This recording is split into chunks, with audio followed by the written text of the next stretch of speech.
Hi everyone, today I want to show you a different game, Yasha Legends of the Demon Blade. This is a game I had a ton of fun trying out for a bunch of hours lately and also want to show it to you.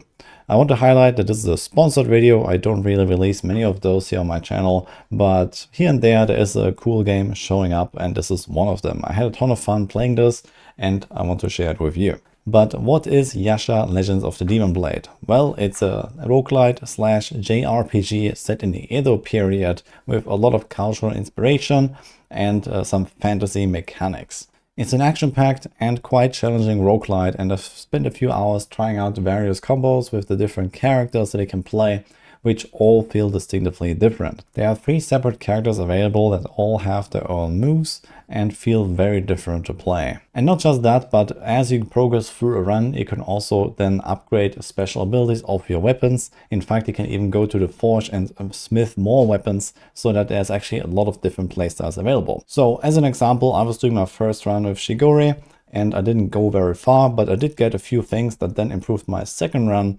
and I was able to make a new weapon. So now I had 2 available and I can swap between them at will. And the one that I crafted was the Crimson Autumn, a fire blade that passively accumulates a buff, and when it fills the bar, it will give you this fire ring and you deal a lot of AoE damage and burn enemies with it. So in my second run, I used that weapon over the starter weapon and had a really good time. But in my third run, I discovered a pretty cool combo after crafting yet another weapon, which was that I could just keep this Crimson Autumn fire blade in my offhand and it would passively accumulate its power and spawn the fire rings around me while I was using a different sword. So now I suddenly had like a really cool combo going on where I had my own attacks with the other sword and I would still get the benefits of the offhand. And there are tons of cool combos like that to discover that make every run unique and allow you to progress further and further into the game each time, depending on how well you play it.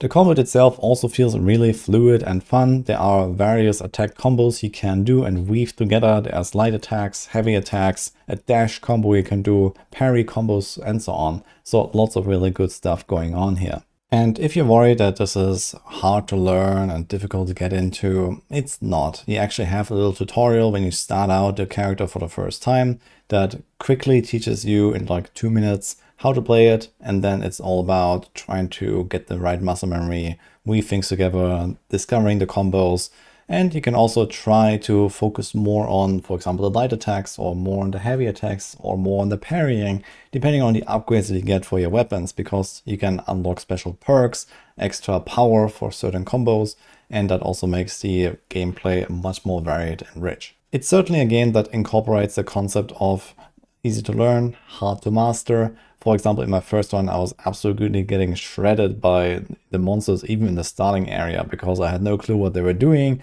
And then once I learned the moves, I was able to dodge them better. At some point, I was also able to parry them with the right timing. And then, for example, in my second and my third run and later runs, I had no trouble at all. I was just like running through the first zones in seconds, and I knew exactly what to do without getting hit at all. It also was very satisfying to get better at the game and actually deal more damage with the right combos, because I understood how to weave my attacks together, how to use parries, which are very rewarding. For example, to do like a big follow-up attack, you can do like a charge up and then do like a big pow, which feels really fun. And if you execute that properly, well, it is very rewarded. Every few levels you also arrive back in the little village where there's various NPCs you can talk to, upgrade your stuff, maybe spend your collected resources to buy an upgrade or a heal or 2, or do like one of these like little challenge runs that you can also do on the side that give you like an upgrade for your amulet, for example, and then you just continue on with your journey. And because the gameplay is so fast and action-packed, you actually have to be on your toes and react quickly and, for example, do those parries in like a split second so that you can actually unleash the full power of your combos. I'm not sure if that really comes across well here with just the footage, if you're not actually handling the character yourself, but it felt really fun to do that. It definitely looks like there's a lot of potential here to do repeated runs and always have a new experience. And even just getting through the game a single time is going to be pretty tough, I think, for people that are not very experienced with these roguelite games. So even though you might fail a run, you still get something out of it for your next attempt that makes it a bit easier and allows you to push further and then deal with whatever comes next. The game has both mouse and keyboard, which I used, and controller capabilities, so you can use whatever you like. As you progress through the levels in typical roguelite fashion, you get randomized upgrades that you have some control over, so you can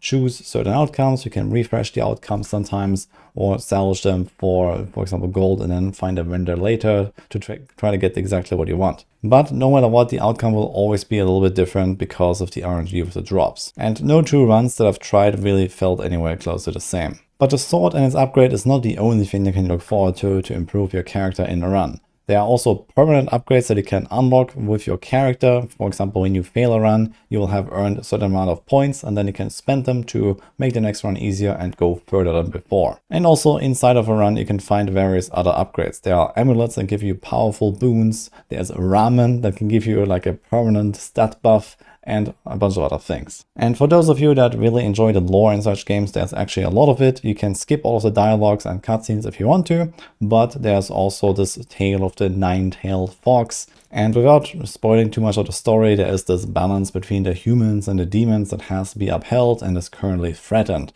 and you have to try to fix that. So while all of those 3 different characters play through the same levels and the same overall storyline, they have their own introduction and tutorials, and then they also have different like dialogue interactions later on down the line, which is kind of interesting to see. The in-game character voice lines are actually in original Japanese, but for everything else in the dialogues, you have the English text translations. And as you go through the story, there will be other characters appearing, and there's actually a bit of like a connection between the 3 playable characters as well that shows up in the lore, for example, which is kind of funny. And you also fight these big bosses every few levels, which are pretty amazing.